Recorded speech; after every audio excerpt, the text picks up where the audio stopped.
Hello. All right. Hello. Happy Friday. Happy Juneteenth. For those of you who are watching live, I hope you're doing something today to celebrate and honor this important day. My name is Alissa Palladino. I am a registered dietitian and a runner based in Atlanta. And welcome back to the distance after a brief hiatus. We're back weekly live workouts from the Atlanta Track Club staff.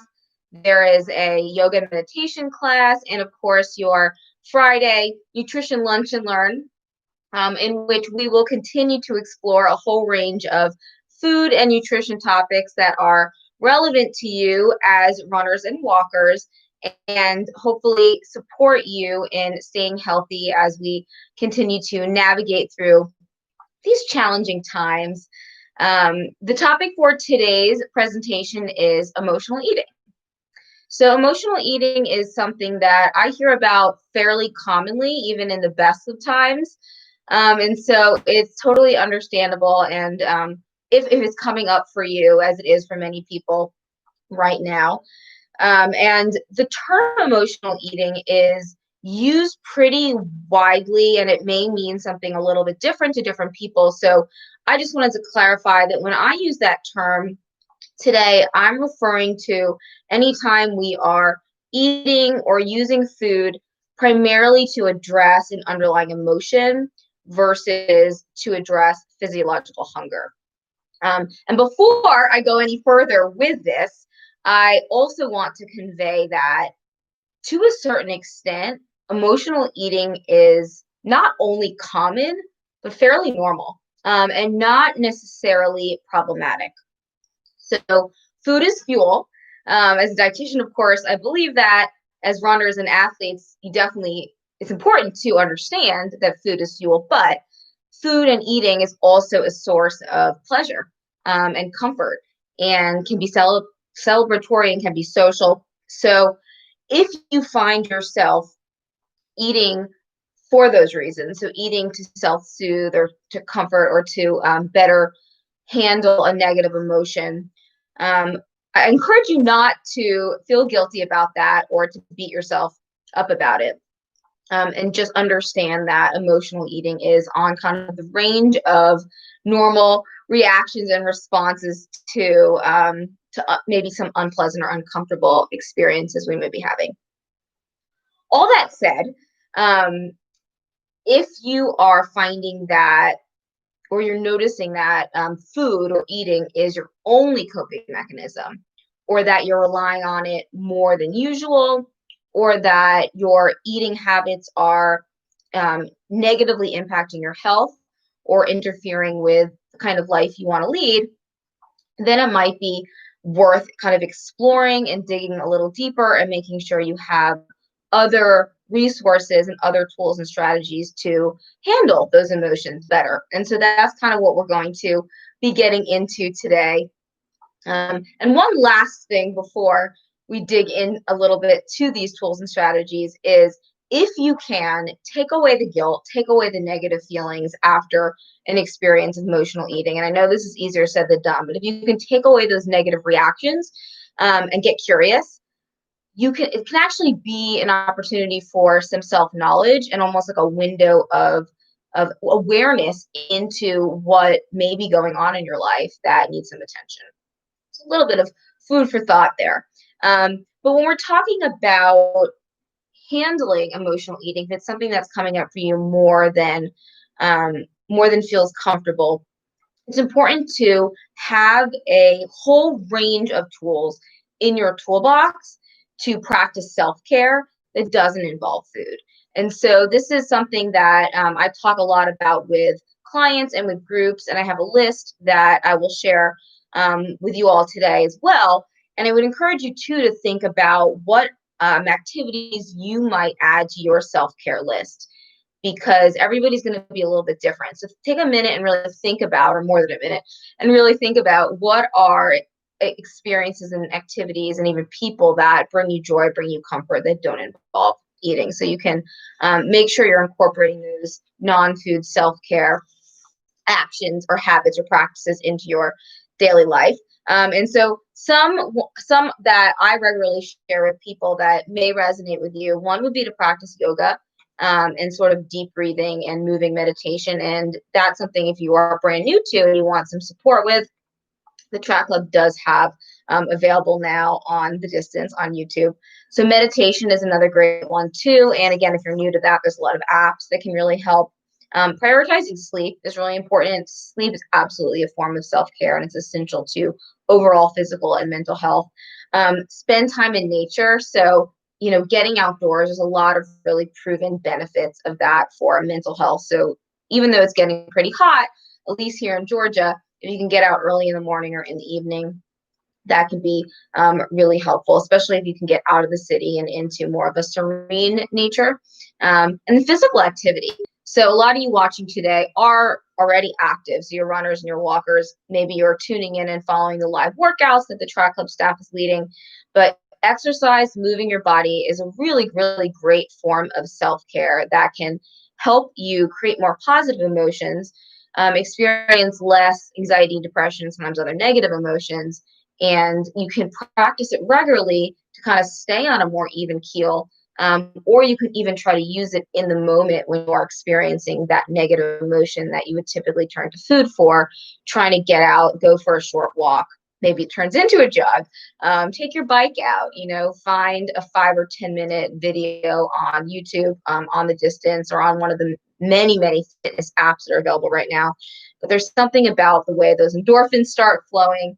And we know that there's so many positive physical and mental health benefits of getting regular physical activity. So that should definitely be on most of our non-food self-care lists. And definitely doing other hobbies, doing things that are creative, journaling, coloring, painting, sculpture, reading, there's listening to music, playing music, getting a massage, taking a bath. I mean, there's so many different things we can do to take care of ourselves, and different things are going to resonate with different people. So definitely spend some time thinking about it. I don't know if anyone who's watching live right now, I actually don't see the comments as I usually do in this view, but if anyone, so I guess I won't be able to really get any feedback. I don't know what's going on with that. But anyone who is listening live or who's listening to this recording, spend some time and think about what things you would add to this list, things that you can do to regularly practice self-care that may not involve food. And this is important. Some of these activities are things that you could substitute for eating when that urge comes up, but mostly I would encourage you to really incorporate these non-food self-care techniques into your daily life. And so you maybe are less likely to feel that intense discomfort that would then lead you to need to use food to self-soothe. But life is messy, life is tricky, life is complicated, especially now. And so having some negative emotions come up, we want to make sure that we're not abusing food and that that's our only recourse. So while these self-care techniques are things that can be practiced in everyday life, sometimes you actually need a method or a tool to kind of help you in that moment. So maybe you're not even aware that there's something going on or some emotion that you're feeling. All you're experiencing is that urge to eat. Maybe it's the middle of the afternoon during a busy work day. Maybe it's while you're watching TV in the evening. It could be, sometimes these urges hit any time. We don't necessarily know what's going on underneath. And so one method to kind of help get into that moment a little bit and pause the kind of normal reaction that we may find ourselves taking, which is to eat immediately upon experiencing that urge, is a method that I call the H.A.L.T method. And I did not invent it. I actually don't know who did, but it is an acronym, but it also means that the first step in the process is actually to halt. So take a pause, take a breath. You're experiencing the urge to eat. Let's figure out what's actually going on before we open up that bag of chips or that box of cookies and, 5-10 minutes later, we've eaten far more than we want to. And whatever emotion was going on is still there, right? So that's the thing with emotional eating, is if we are using food to deal with an emotion, it's just a Band-Aid solution. It's just numbing us temporarily, and then whatever else is really going on still needs to be addressed. So with the HALT method, we're going to halt, and then we're going to go through each of those letters in the acronym. So H actually stands for hungry. A stands for angry or anxious. L stands for lonely, and I sometimes kind of put sadness into that category too, though they're definitely not the same thing. We just need a category for sadness, and it doesn't fit into the acronym. And then the T is for tired or tedious. So we're either feeling tired or we're feeling bored with whatever we're doing. So if it's H, so if it's hunger and you're truly physically hungry, then the most appropriate way to handle that is to eat. So you will know it is true physical hunger if you can look and see, has it been 3 to 4 hours since I've had a meal or a snack? Is my stomach grumbling? Am I feeling a little foggy brain? Am I having trouble focusing? A lot of times in our kind of culture and our society, many people have kind of lost touch with their natural hunger and satiety cues. And people tell me all the time they actually don't know what it feels like to be hungry. So if that resonates with you, one thing to try is see whether an apple sounds appealing to you, or whether a healthy meal such as steamed vegetables, brown rice, and a baked protein, not the most exciting meal, but a nourishing meal. If that sounds appealing to you, then you probably are truly physically hungry. And again, in that case, the best way to address that is to actually eat, have a balanced meal or snack. And on many of the previous episodes of this Lunch and Learn, we've discussed what goes into making a balanced meal and a balanced snack. So we got our complex carbs, our lean proteins, our healthy fats, all that good stuff. So if hunger is feeling, and when you're done with that cookie or those chips, you're still going to feel angry, most likely, right? And maybe you're also going to, now feel bad about yourself, which is not a helpful emotion going forward. So different people deal with anger in different ways. Talking it out is often very helpful. Writing it out. This is another great place where getting some fresh air and some exercise can be really helpful to just diffuse that really strong, intense feeling. You may realize after you've gone for your 20-minute jog, your 30-minute walk, or even a 5 or 10-minute walk or jog, that everything's kind of in perspective and you're not quite as angry, and maybe you have a better formed way that you're going to go address whatever the situation was that caused you to feel angry. Same thing with anxiety. If we're nervous about something, eating, once again, is only going to temporarily suppress that feeling of anxiety or nerves. And so figuring out another way to self-soothe or to calm yourself is going to be much more constructive in that scenario. Once again, getting out in nature and getting some exercise can be huge. Deep breaths, yoga, practicing some meditation, just stretching your body a little bit. Similarly, journaling could be really helpful here, or just some sort of relaxing activity like coloring in a coloring book or something like that. All about the adult coloring books. And again, everyone's going to have kind of different strategies that help them deal with their anger and anxiety. So you want to figure out what is going to be best for you, but you can't do that until you've kind of gone through this acronym and figured out what's actually the underlying emotion that's driving you to eat.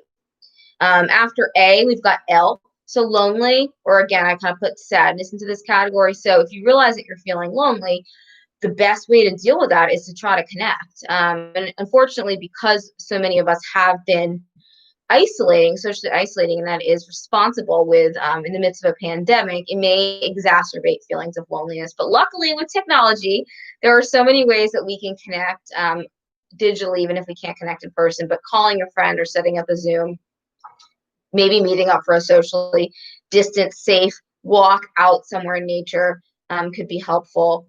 And if you're feeling sad, there's definitely ways that you can make yourself temporarily feel better. Watching something funny, reading something funny. And then if you're feeling like, a lot of times you're feeling sad, that could be some sort of underlying depression that needs to be sorted out in therapy or with a trusted friend or with a counselor or something like that. Because with all these emotions, the food is only going to, once again, be sort of a Band-Aid. And then finally, tired or tedious. so many times we turn to food because we are tired, and most of us are sleep deprived. Most Americans are. There's lots of research to support that.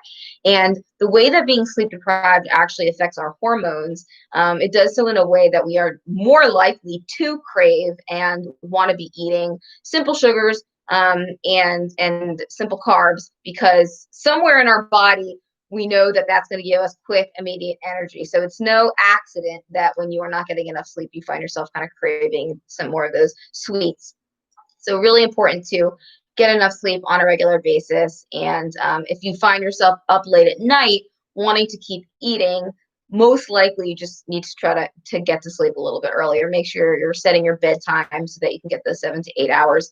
And similarly, if you're feeling bored or you're tired or you're tedious while you're doing your work, or you're engaged in some task that's just boring, it is very common to kind of be eating some sort of snack food while we're doing a boring task to kind of take our minds off of it, make it a little bit less unpleasant, more pleasant. And so kind of stepping away from that, if that's something you find yourself doing a lot, and actually taking a break from the tedious task. Again, getting outdoors, getting a little bit of some fresh air, a short walk, a short run, bike ride, whatever it is that you like to do for physical activity. Put on your favorite song and do a little dance, and then get back to whatever that tedious task was that needed to be done. Maybe put on some music in the background, something to make it more pleasant. So that's the HALT strategy. If that is brand new to anyone, and again, unfortunately, I can't see the comments today for some reason. So I don't know if that's a brand new concept to anyone that's watching today. If it is, and emotional eating is something that you find yourself engaging in more than is comfortable, I would encourage you to try it out next time that urge arises and see how it works for you. And the final strategy or sort of approach to handling emotional eating that I'm going to share with you today is mindfulness. And when we talk about mindfulness as it applies to food, we call it mindful eating. Many of you are maybe, I don't want to make any assumptions here, but it's getting to be more of a mainstream concept, this idea of mindfulness and how it can help us in all different areas of our lives, especially those of us who deal with anxiety and depression, or who are looking to have a better quality of life. So mindfulness and mindful eating are both really simple concepts, but they're actually kind of challenging to put into practice because they tend to be the opposite of what most of us are doing.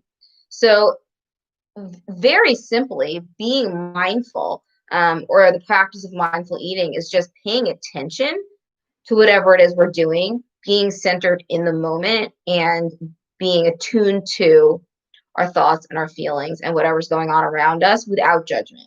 So not judging those thoughts or those feelings as good or bad, but just being aware of them. And what we'll realize is when we try to practice mindfulness is that most of us are going around our lives or daily lives being the opposite of mindful and actually being mindless. And certainly that applies to food too. So it's very, very common in our go society, even now, to eat mindlessly and eat while we are engaged in other things. So a lot of times we eat while we're at our desk working. We eat while we're watching TV. We eat while we are on social media, on our phones. We eat while we're driving. There's some crazy statistic that I can't think of offhand about how many American meals are consumed in the car on a regular basis. And it's staggering, but not all that surprising, especially with drive-throughs and everything. So most of the time, a lot of the time, we are eating distracted. So mindful eating is actually a quite challenging paradigm to put into practice, even though it's so simple, because all it really means is when we're eating, we're focusing on only eating. We're just paying attention to the way the food tastes, the texture. We're paying attention to how it feels in our mouths. We're paying attention to how hungry we are, how satisfied we are. And we're only focused on eating and not whatever else we're typically doing when we're eating, such as watching TV or working or driving. And so The way mindful eating can help with emotional eating is because it's forcing you to just tune in and be present. Um, Whereas emotional eating is sort of the opposite of that. With emotional eating, we are distracting ourselves by the act of eating. We are numbing, and we are not really noticing. And that's where it can become a slippery slope when we find ourselves eating either foods that we didn't intend to eat or more of those foods than we intended to have. And so if we just kind of take a step back, bring our awareness to the present moment and pay attention to what we're eating, we're much more likely to be eating in a way that isn't emotional, that's really in tune with, okay, am I physically hungry right now? How is this food nourishing me, or is it serving to numb an underlying emotion that can be better addressed with one of these non-food self-care techniques that we talked about? So if you are brand new to mindful eating, you've never heard that term before, or you're kind of looking at your lifestyle and you're like, oh my gosh, I always eat mindlessly and I always eat distracted, I would encourage you to just start with one mindful meal a day. So don't go from whatever you're doing now and expect yourself to every single time you eat from now on is going to be mindful, but focus on one meal or snack during the day to do mindfully. And there's a couple steps that can help you do that. The first thing would be to notice and tune into your hunger and satiety. So, just because it's noon doesn't necessarily mean that you're feeling hungry for lunch. If it's the only time you have to eat lunch during the day, maybe you're going to eat anyway, but notice that and make that a conscientious choice. So how hungry are you? Sometimes you can use a scale. There's a scale from 1 to 10, with 1 being totally ravenous and you could eat like everything in sight, with 10 being you're quite full and food is no longer appetizing. So where on that scale are you? How hungry are you? And you want to notice that before you start eating, at some midpoint while you're eating, and then of course at the end too. And that can actually just really help you in general. Mindful eating is a great tool to improve your relationship with food, if that's something that you're struggling with, in addition to, or kind of in tangent with emotional eating. That may just be one component. So tuning into how hungry you are and then checking in regularly while you're eating and after eating. You also want to then slow down and really pay attention to what you're doing. So chew thoroughly. A lot of times we aren't fully chewing our food and we're just sort of swallowing it before we're finished chewing. Put your fork down, your spoon in between bites, and finish what's in your mouth before you start serving yourself the next bite, which is, again, something that once you stop and notice what you're doing, you probably will notice that you're often doing that. Your hand, even if it's a snack food, your hand's already in the bag, pulling out the next potato chip while the one potato chip is still in your mouth. You might already be forking up the next piece of chicken while you're still chewing your piece of chicken. So again, like, this is not a judgment thing. The whole part of being mindful is not judging, it's noticing. And you might notice that that's going on for you. So putting your fork down in between bites, chewing thoroughly, noticing, so paying attention to how the food smells, how it tastes, is it hot, is it cold, and kind of noticing all those different experiences that make eating so pleasurable and so interesting, which we don't tend to notice when we're just eating mindlessly. And then those are kind of setting the stage. So I should have said this, but I mentioned that a lot of times we're eating at our desks or in our cars or in front of the TV. And from time to time, again, that is normal and it may be practical for your life. But when it comes to mindful eating, it would be a great practice to get away from those settings and actually have a place where you eat, where you can be free from distraction. So maybe if you're at work, going into the cafeteria or the break room and putting your phone down, getting away from your desk. If you're working from home, definitely getting out of whatever that workspace is that you set up for yourself. And if you have a dining room table, which I don't, but if you have one, it's a great sit down and actually like plate your food on a plate, use a napkin, maybe use a placemat, have your beverage in a glass of water, have your food in a plate or a bowl, not out of the Tupperware, not out of the package, and really like set the stage to be an enjoyable, pleasant meal experience. It might feel really weird at first because we're all so used to distracting ourselves while we're eating. So start small again. Pick one meal that you're going to try to do mindfully that you typically do while distracted and kind of see how it goes. And it could be, I mean, if you don't have a dining room table like I do, it could be that you just designate a part of your house or of your apartment that's going to be where you eat. As long as it's free from distraction, it still counts. And another kind of strategy, I guess, for enjoying your meal and making it more mindful would be to take it outdoors. If it's not too hot, if you have a table outside or a bench or a park, because then you're going to benefit from being free from distraction and also all those other benefits of just being out in nature. And maybe if you're walking to a setting where you're going to go eat, you've also got a little bit of activity built in there. So mindful eating is super important and can be really helpful. There's actually a mindfulness, and I was going to save the last minutes to take some feedback because I'd really love to hear what people are finding are their triggers for emotional eating, what strategies have worked for them, or what strategies that I shared today you might be willing to try.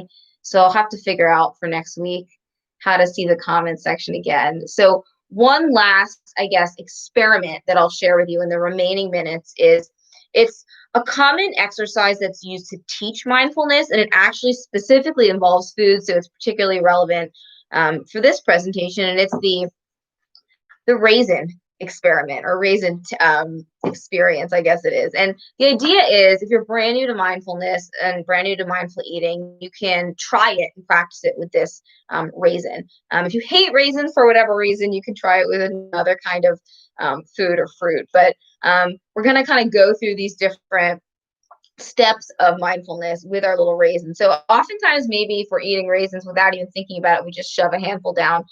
And I may have mentioned this in the past, or I will mention it in the future, but dried fruit like raisins are a great fuel for right before a run or during a long run because it's simple sugar, not a lot of volume. So a great fuel for endurance athletes.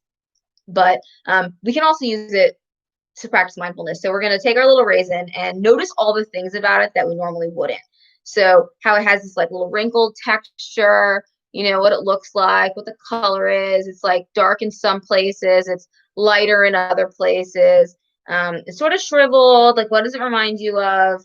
You want to smell it? See, it smells a little bit sweet. Yeah, that's all I really noticed. It smells like a raisin. And then we're going to put it in our mouth and just sort of let it sit on our tongue without chewing it right away. And you sort of can feel in your mouth the texture of the raisin. Maybe you can put your tongue over it and feel the different like crevices and creases and things like that. Is it soft? Is it hard? Is it a dried out raisin? Is it a fresh, juicy raisin? And then you bite into it. And what are you tasting? What's the texture like once you bite into it? You taste that burst of sweetness. It's juicy. It's a little sour. It's sweet. And try to hold it in your mouth and just notice that taste rather than just swallow it down right away, which is something that, again, when we're trying to practice mindful eating with other foods, not raisins, we want to do too. So not chewing it thoroughly for a little while before we swallow it down. And eventually it's going to get too small to keep in our mouth, so we'll swallow it. And then if we had eaten more than just a raisin, we could tune in and say, okay, how am I feeling now? How hungry am I? How satisfied am I? Do I feel more energized now that I had that raisin? Probably not, because it's just one raisin, but you get the point. So that is just, and I don't think I fully did justice to that exercise, but that's an exercise if you're getting trained in mindfulness that a lot of times you will get exposed to, and that's mindfulness, not just mindful eating. So we are out of time for today. I hope this was helpful. I hope you walk away today feeling a little less upset about yourself if you do find yourself eating emotionally, because again, like I started at the beginning of this presentation, it is normal. It's not necessarily problematic to rely on food time to time to comfort yourself, to self-soothe, to experience a pleasant emotion in an unpleasant situation. Just make sure that you do have a whole range of techniques to practice self-care that aren't food, that you're practicing them regularly. And if that urge to eat comes up and you're wanting to dig a little deeper and figure out what's going on, the HALT method can be really helpful there. And trying to practice at least one meal a day or one meal a week. Start small, eating more mindfully. In the meantime, stay active, walk, run, do your yoga, go for your bike ride. Those things are going to be super, super helpful in dealing with that feeling of wanting to eat over a negative emotion, and just keeping you feeling as centered and as possible during what continues to be a pretty challenging time for so many of us. I will see you all next Friday at noon. Have a great weekend and be well.